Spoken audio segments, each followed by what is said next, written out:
Hello. So today we will discuss a ovarian tumor in a 15-year-old girl who presented with abdominal pain, and radiologically there was a unilateral mass in the left ovary, and it was a solid cystic ovary adnexal mass. So here we can see this is a section from the tumor, and this tumor is mostly in the lobulated pattern. Now if you zoom in into the individual tumor areas, we can see this tumor is disposed mainly in the diffuse areas as well as mostly in the lobulated pattern separated by edematous fibroconnective tissue.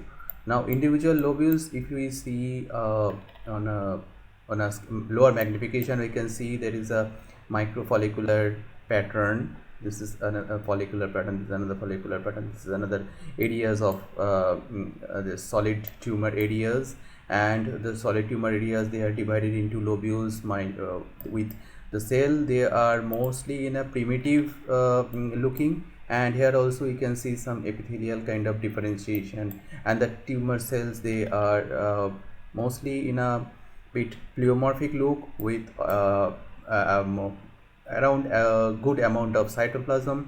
And now we can see this tumor cells on a higher magnification. There is a prominent nucleoli, bit of vesicular nuclear chromatin. The cells have a clear to amphiphilic cytoplasm, kind of giving a hint of leutinizations over these areas. And in the mitosis is not that brisk.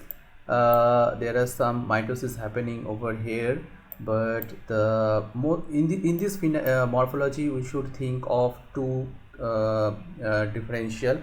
One is your juvenile granulosa cell tumor, another is your small cell carcinoma of ovary of hypercalcemic type. Okay, so even though small cell carcinoma should have more cells of more appearance, that is giving an impression of small cell carcinoma, rather we are getting cell that are kind of having a amphiphilic to cells that are giving a appearance of luteinized cells. Okay, so now if you do a immuno, so suppose this tumor is showing a uneven positivity, SF1 positivity, that rules out the possibility of small cell carcinoma of ovary of hypercalcemic type.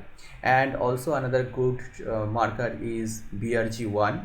So retention of the BRG1 is diagnostic for juvenile granulosa cell tumor, rather than it will be lost in the cases of hypercalcemic type. Okay, so this is a good stain, but it is not available. But the commonly available stain like inhibin 1, SF1 and FOXL2 will be positive in case of granulosa cell tumor. So that kind of immunoprofile will help.